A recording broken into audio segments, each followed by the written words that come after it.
এটি আসলে বয়স ভেদে তারতম্য হতে পারে।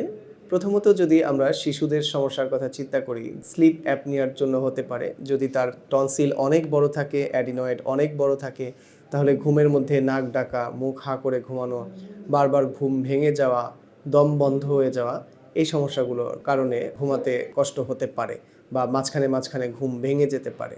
বয়স্কদের ক্ষেত্রে অনেক সময় ঘুম কম হয় যদি মানসিক অবসাদ থাকে বা দীর্ঘমেয়াদী কোনো রোগ থাকে, কোনো কারণে মেন্টাল প্রেশারে থাকে, ক্যান্সার, ডায়াবেটিস বা হাইপারটেনশন এগুলো যদি থাকে তাহলে অনেকেরই মানসিক অবসাদে এই ঘুমের সমস্যা হতে পারে।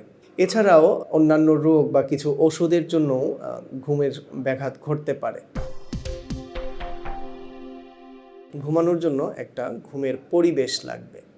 প্রথমত আপনি যে রুমে ঘুমাবেন সেটি শুধুমাত্র ঘুমানোর রুম। বেডরুমে দুটি কাজ হবে, একটি হচ্ছে ঘুম, একটি হচ্ছে সেক্স। এর বাইরে বেডরুমে কোনো কিছু হবে না। বেডরুমে খাওয়া যাবে না, বেডরুমে টিভি রাখা যাবে না, অন্য কোনো ডিভাইস রাখা যাবে না। আপনি ঘুমাবেন আর পাশে টিভি চলবে, তাহলে কিন্তু ঘুম হবে না।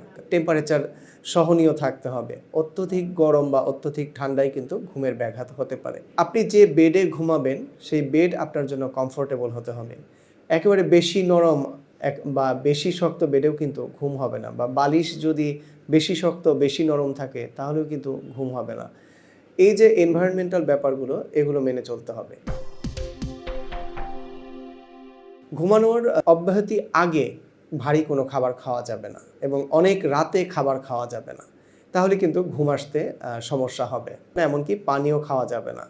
ঘুমানোর কমপক্ষে ২-৩ ঘন্টা আগে খাবার খাবেন, বিশেষ করে রাতের খাবার। যাদের রাতে ভালো ঘুম হয় না তারা দিনের ঘুমটা পরিহার করবেন। দিনের বেলা না ঘুমানোর চেষ্টা করবেন, অন্য কোনো কাজের মধ্যে থাকার চেষ্টা করবেন। যারা সিগারেট খান বা যারা অ্যালকোহল অ্যাডিক্টেড বা অন্য কোনো নেশাজাতীয় দ্রব্যের সাথে অ্যাডিক্টেড, তাদের কিন্তু ঘুমের ব্যাঘাত ঘটতে পারে। এজন্যই সকল ধরনের নেশাজাতীয় দ্রব্য থেকে দূরে থাকতে হবে, ডিভাইস থেকে দূরে থাকতে হবে। আপনি যখন মাইন্ড সেট আপ করবেন যে আপনি রাত ১১টার সময় ঘুমাবেন, তখন আপনাকে ঘুমের প্রস্তুতি নিতে হবে। আপনি বিছানায় শুয়ে ফোনে কথা বলতে বলতে ঘুমাতে পারবেন না, বা ফোনে আপনি কোনো সোশ্যাল মিডিয়াতে অ্যাক্টিভ থেকে ঘুমাতে পারবেন না। তাহলে আপনাকে ঘুমানোর আগে অবশ্যই সকল ধরনের ডিভাইস থেকে ডিসকানেক্ট হয়ে তারপর ঘুমাতে হবে। ঘুমানোর সময় একদিকে কাত হয়ে ঘুমাবেন। যার যার ধর্মীয় অনুশাসনে ঘুমানোর যে নিয়মকানুন সেগুলো মেনে ঘুমাবেন। ঘুমানোর জন্য কিন্তু একটি আরামদায়ক পোশাকও খুব জরুরি। আরামদায়ক পোশাক পরে ঘুমাবেন।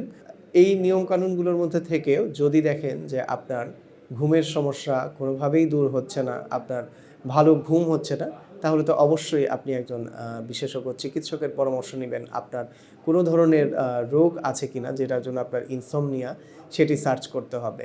এছাড়া এই ঘরোয়া পদ্ধতিগুলো ব্যবহার করবেন, তাহলে আশা করি ঘুমানোর সমস্যাগুলো দূর হয়ে যাবে।